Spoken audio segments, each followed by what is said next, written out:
दोस्तों, वीडियो को शुरू करने से पहले मेरा आपसे एक सवाल है कि अगर आप आज से ही काम करना छोड़ देते हो तो आप कितने महीने या कितने सालों तक सरवाइव कर पाएंगे। मुझे यकीन है कि आप में से 99% लोगों ने ये सवाल अपने आप से कभी पूछा ही नहीं होगा, क्योंकि ये सवाल पूछना कई लोगों को इतना इम्पोर्टेंट नहीं लगा होगा। लेकिन दोस्तों, अगर आपको सही मायने में जल्दी अमीर बनना है या फाइनेंशियल फ्रीडम अचीव करनी है तो आपको ये सवाल अपने आप से पूछना पड़ेगा, क्योंकि आप कितना कमाते हो ये इतना इम्पोर्टेंट नहीं है जितना कि आप कितना टाइम सरवाइव कर पाते हो ये इम्पोर्टेंट है। दोस्तों, फाइनेंशियल एजुकेशन एक ऐसा टॉपिक है जो कभी स्कूल में नहीं सिखाया जाता और ना ही रिच फैमिली के लोग आपको वो सीक्रेट्स बताएंगे। और मिडिल क्लास परिवारों में अक्सर ये बात कही जाती है कि पैसा ही हर समस्या की जड़ है। उनके घरों में बच्चों से पैसों की बातें कभी नहीं की जाती। उनके हिसाब से पैसा आदमी को घमंडी और लालची बना देता है। पैसों के बारे में इस तरह की सोच रखने की वजह से उनके बच्चे भी फाइनेंशियल एजुकेशन सीख नहीं पाते और उन्हें भी उनकी जिंदगी कम नॉलेज की वजह से गरीबी में ही बितानी पड़ती है। लेकिन दोस्तों, आज मैं रॉबर्ट कियोसाकी की most famous book rich dad poor dad से कुछ ऐसे लेसन्स और अमीरों के सीक्रेट्स आपके साथ शेयर करूंगा कि जिन्हें आप अगर समझ जाते हैं तो आप फाइनेंशियली काफी ग्रो कर पाएंगे। दोस्तों, वीडियो काफी इंटरेस्टिंग होने वाली है, तो बिना स्किप किए वीडियो को एंड तक जरूर देखना ताकि आपसे कोई भी वैल्यूएबल कंटेंट ना छूट जाए। तो दोस्तों, मैं आपको एक कहानी सुनाता हूँ। एक आदमी था जिसके पास एक गधा था। जब भी उसे अपने गधे से कुछ मेहनत करवानी होती थी तो वो एक गाजर को उसके सामने लटका देता था। उस गाजर को देखते ही गधा उसे खाने के लालच में काम करता चला जाता था। गधे को उम्मीद थी कि वो एक दिन उस गाजर तक पहुंच जाएगा। अब ये उस आदमी के लिए तो एक अच्छी तरकीब थी, लेकिन वो बेचारे गधे को वो गाजर कभी भी नहीं मिल पाएगा, क्योंकि वो एक भ्रम था। बहुत से लोग ठीक उस गधे की तरह ही मेहनत किए चले जाते हैं इस उम्मीद में कि एक दिन वे अमीर बन जाएंगे, लेकिन पैसा उनके लिए सपना बनकर रह जाता है और इस सपने के पीछे भागने से आप उस तक कभी भी नहीं पहुंच सकते। इसलिए पैसों के लिए काम करने के बजाय पैसे को अपने लिए काम करने दो। और यही है हमारा पहला लेसन कि अमीर लोग पैसों के लिए काम नहीं करते। दोस्तों, जब आप अमीर बनना चाहते हैं तब आप सिर्फ पैसे कमाने के लिए काम ना करें, क्योंकि जैसे ही हम अमीर बनने की दिशा में कदम उठाते हैं तब हमारा डर और लालच हम पर हावी होने लगता है। हमें ये डर लगता है कि कहीं हम गरीब के गरीब ही न रह जाए और इसी चक्कर में हम ज्यादा से ज्यादा मेहनत करने लगते हैं। और फिर जब पैसा आने लगता है तब हमारी ग्रीड हम पर हावी होने लगती है और हम उन सारी खूबसूरत चीजों की कल्पना करने लगते हैं जो पैसों से हासिल की जा सकती है और हमारा खर्चा बढ़ने लगता है। अब यही डर और लालच हमें एक ऐसी रेस में उलझा देते हैं कि वे रेस कभी खत्म ही नहीं होती और यही रैट रेस हमें एक ट्रैप में फंसा देती है। अगर आपको अमीर बनना है तो ये रैट रेस के इस ट्रैप से बाहर निकलना पड़ेगा। पैसों के पीछे मत भागो, बल्कि कुछ ऐसा करो कि पैसा आपके पीछे भागे। अगर आप जॉब करते हैं तो हर दिन सिर्फ ये सोचकर काम मत करो कि मंथ के एंड में सैलरी लेनी है, क्योंकि ये सैलरी मुश्किल से आपके बिल्स पे करती है और फिर हर महीने ये ट्रैप बनकर रह जाता है। फिर आप तंग आकर कोई दूसरी नौकरी ढूंढने लगते हैं और ज्यादा मेहनत करने लगते हैं, लेकिन तब भी आप पैसे के लिए ही काम करते हैं। दोस्तों, जो लोग अमीर होते हैं वे सिर्फ पैसों के लिए ही काम नहीं करते रहते, बल्कि कुछ ऐसा सिस्टम क्रिएट करते हैं कि पैसा उनके लिए काम करे। रॉबर्ट जब 9 साल के थे तो उन्होंने कुछ कॉमिक्स बुक्स को किराए पर देना स्टार्ट किया, जिससे उनको रेंट मिला करता था। अब उनको काम नहीं करना पड़ता था और उनको बुक्स से रेंट मिलता रहता था।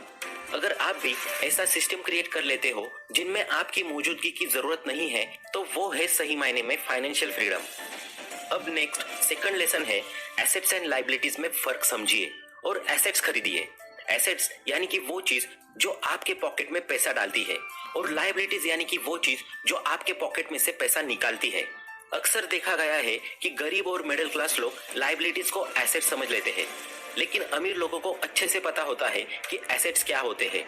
दोस्तों, अगर आपको सही मायने में अमीर बनना है तो आपको सबसे पहले अपने पैसों को एसेट्स खरीदने में लगाना होगा, ताकि आपके पैसे आपके लिए काम कर सके और समय समय पर आपको उनका अच्छा रिटर्न मिले। दोस्तों, एसेट्स कई टाइप्स के हो सकते हैं, जैसे कि stocks, bond, mutual fund, real estate, और अगर आपने कोई अपार्टमेंट रेंट पर दिया हुआ है तो वो भी आपके लिए एक एसेट है। और आज के जमाने में तो एसेट्स ओन करना और भी आसान हो गया है, जैसे कि आपका ब्लॉग या वेबसाइट है, यूट्यूब चैनल है, तो वो भी आपके लिए एक एसेट का काम करता है। इन शॉर्ट, एसेट वो चीज है जो पैसिव इनकम जनरेट करके देती है। दोस्तों, अब मैं ये नहीं कह रहा कि आपको सारी लाइबिलिटीज बेच देनी चाहिए या कभी खरीदनी ही नहीं चाहिए, लेकिन आपको सबसे पहले अपने एसेट्स बनाने पर काम करना चाहिए। मैं आपको सिर्फ एक इम्पोर्टेंट डिफरेंस जो कि हम सबके माइंडसेट में होता है उसके बारे में बताना चाहता हूँ। एक पुअर माइंडसेट वाला इंसान हमेशा उन्हीं पैसों से लाइबिलिटीज खरीदता है जिन्हें वो अपने डेली बेस पे कमाता है, लेकिन अगर वो किसी दिन कोई वजह से काम पर ना जाए तो वो खाने पीने तक का खर्चा भी नहीं उठा पाएगा, यानी कि उसके एक्सपेंसेस उसकी इनकम से ज्यादा होते हैं। अब जो मिडिल क्लास माइंडसेट वाले लोग होते हैं वो कमाते तो ठीक ठाक है, लेकिन वो सारी इनकम नेसेसिटी और लाइबिलिटीज में खर्च कर देते हैं। लेकिन जो रिच माइंडसेट वाले लोग होते हैं वो अपनी इनकम से सबसे पहले एसेट्स खरीदते हैं, और जब एसेट्स से पैसे बनते हैं तब वो लाइबिलिटीज पे खर्चा करते हैं।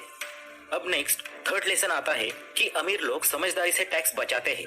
दोस्तों, रॉबर्ट कियोसाकी टैक्स की हिस्ट्री बताते हुए कहते हैं कि कैसे टैक्स की शुरुआत इसलिए की गई थी कि सोसाइटी में गरीब और अमीरों के बीच का गैप खत्म किया जाए और अमीरों पर टैक्स लगाया जाए, ताकि उन पैसों से गरीबों की सहायता करके उनको गरीबी से ऊपर उठाया जा सके और उनकी हेल्प हो सके। अब पहले सिर्फ अमीरों पर टैक्स लगता था, पर धीरे धीरे दुनिया की हर कंट्री में अमीरों के साथ साथ मिडिल क्लास लोगों पर भी टैक्स लगना शुरू हो गया, और अब हालात ये हो गए हैं कि अमीर लोग अपने दिमाग का इस्तेमाल करके टैक्स देने से बच जाते हैं, लेकिन ज्यादा टैक्स मिडिल क्लास लोगों को देना पड़ता है। रिच लोग और बिजनेसमैन जिन्होंने कंपनियां बना ली है वो पहले कमाते हैं और फिर स्पेंड करते हैं, और फिर कुछ बच जाता है तो टैक्स भरते हैं। लेकिन मिडिल क्लास लोग पहले कमाते हैं, साथ ही साथ उस पर टैक्स भरते हैं, और फिर जो बच जाता है उसे स्पेंड करते हैं। आइए उसे एक एग्जांपल से समझते हैं। मान लीजिए कि आपकी कंपनी का सालाना 1 करोड़ का रेवेन्यू है, लेकिन आपका प्रॉफिट है सालाना 40%, यानी कि 40 लाख रुपए। अब ऑब्वियसली बिजनेस चला रहे हो तो जिस रूम में बैठोगे वहाँ एसी तो ऑन करोगे ही। अब आप बिजनेस मीटिंग्स के लिए जाओगे तो कार में पेट्रोल भी भरवाओगे। घर का कोई रूम अगर बिजनेस पर्पस के लिए यूज कर रहे होगे तो ऑब्वियसली उस रूम का रेंट भी आपका बिजनेस ही पे करेगा। अब आप बिजनेस स्किल को इम्प्रूव करने के लिए फॉरेन भी जाओगे तो ये भी आपका बिजनेस ही पे करेगा। तो ये सारे एक्सपेंसेस बिजनेस एक्सपेंसेस में चले जाएंगे जिस पर कोई टैक्स नहीं लगता। और अब आपका प्रॉफिट 40% से घटकर 20% हो जाएगा, और अब ये 20% में भी हम ये शो कर सकते हैं कि हमारी फैमिली मेंबर्स में 4 लोग हैं और वो लोग भी बिजनेस चलाने में हेल्प करते हैं, जैसे कि मदर मैनेजमेंट देखती है, सिस्टर अकाउंट संभालती है, एक्सेट्रा एक्सेट्रा, और इन्हें आप पर मंथ अप्रोक्सीमेटली 42,000 की सैलरी देते हैं। तो आपके हर फैमिली मेंबर की सैलरी बनेगी 5 लाख रुपए, यानी कि पूरी फैमिली को 20 लाख रुपए मिल जाएंगे, और आपकी कंपनी की इनकम हो जाएगी 0 रुपीज, और किसी भी फैमिली मेंबर को टैक्स नहीं देना पड़ेगा, क्योंकि सरकार के अकॉर्डिंग वो लोअर टैक्स ब्रैकेट में है। यानी कि कहने का मतलब ये है कि आप समझदारी से टैक्स बचा सकते हैं। Next fourth last and most important lesson है कि अपने सोचने के तरीके को बदले। दोस्तों, अमीर लोग 99% लोगों से बहुत ही अलग सोचते हैं। उनकी सोच ये होती है कि या तो आप पैसों के लिए काम करते हो या फिर पैसा आपके लिए काम करता है। अब हम 99% लोगों की बात करें तो हमें बचपन से यही सिखाया जाता है कि अगर आपको लाइफ में सक्सेसफुल होना है तो आपको अच्छे से पढ़ाई करनी होगी, अच्छे मार्क्स लाने होंगे, फिर एक अच्छी कॉलेज से अच्छी डिग्री चाहिए होगी जिससे आपको एक अच्छी जॉब मिलेगी, और फिर आप आराम वाली जिंदगी जी पाओगे। और इसलिए जब कोई बच्चा पैदा होता है तो वो पैदा होने से 20 साल तक एक ही चीज के पीछे भागता है, वो है ज्यादा मार्क्स। आसान भाषा में अगर मैं कहूँ तो हमारा एजुकेशन सिस्टम हमें ये सिखाता है कि लाइफ में सक्सेसफुल होने के लिए आपको सबसे पहले ए स्टूडेंट बनना पड़ेगा, यानी कि ए ग्रेड लाना है। बट रॉबर्ट कियोसाकी के अकॉर्डिंग ये थिंकिंग सही नहीं है, क्योंकि ए वर्ड सक्सेस का मतलब होता है कि अकम्प्लिशमेंट ऑफ एन एम और पर्पस। शुरू के 20 सालों में अच्छे मार्क्स लाना हमारे लिए सक्सेस की निशानी होती है, फिर उसके बाद अच्छी जॉब मिलना हमारे लिए सक्सेस की निशानी होती है, और फिर उसके बाद जिसके पास बड़ा घर और बड़ी कार होती है तो उसी को हम सक्सेसफुल कहते हैं। दोस्तों, लोग पढ़ाई करके ए ग्रेड लेकर तो आते हैं, लेकिन क्या वो लाइफ में सक्सेसफुल होते हैं? क्योंकि उनके दिमाग में उस सब्जेक्ट के अलावा किसी भी चीज की इतनी नॉलेज होती ही नहीं है, इसलिए वो कभी आउट ऑफ बॉक्स नहीं सोच पाते। और मेजोरिटी लोग जो सक्सेसफुल दिख रहे हैं, जिनके पास एक कार है, एक बड़ा घर है, वो एक्चुअली में फेलियर और रिग्रेट वाली लाइफ जी रहे होते हैं। वो सिर्फ दूसरों को देखकर और दूसरों को दिखाने के लिए ये सब चीजें लोन पर ले लेते हैं और फिर जिंदगी भर उसकी ईएमआई भरते हैं, और फिर उसके बाद जब उनको अच्छी बिजनेस या जॉब की अपॉर्चुनिटी मिलती है तो उसको ग्रैब नहीं कर पाते। क्योंकि वो लोन के ट्रैप में फंसे हुए होते हैं और जिस घर के लिए दिन रात करके पैसा कमाते हैं उसकी ईएमआई पे करने के लिए उसी घर में वो सबसे कम टाइम स्पेंड करते हैं। यानी कि मेहनत तो ए ग्रेड के स्टूडेंट सबसे ज्यादा करते हैं, हार्ड वर्किंग भी बहुत होते हैं, लेकिन उसका फायदा कोई और ले जाता है। और जब वो 60 साल की एज में रिटायर होते हैं तो उनके पास रिग्रेट, मिस्ड अपॉर्चुनिटी और थोड़ी बहुत सेविंग्स के अलावा कुछ और नहीं होता है।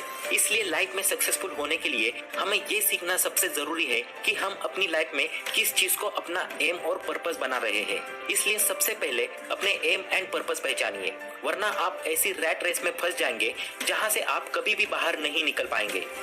तो दोस्तों, ये थे रिच डैड पुअर डैड के कुछ इंपॉर्टेंट लेसन्स। तो आपको ये वीडियो कैसा लगा कमेंट में बताएं। और अगर आपने अभी तक अपना डीमैट अकाउंट ओपन नहीं करवाया तो अभी ओपन करवाइए, आपको लिंक डिस्क्रिप्शन में मिल जाएगी।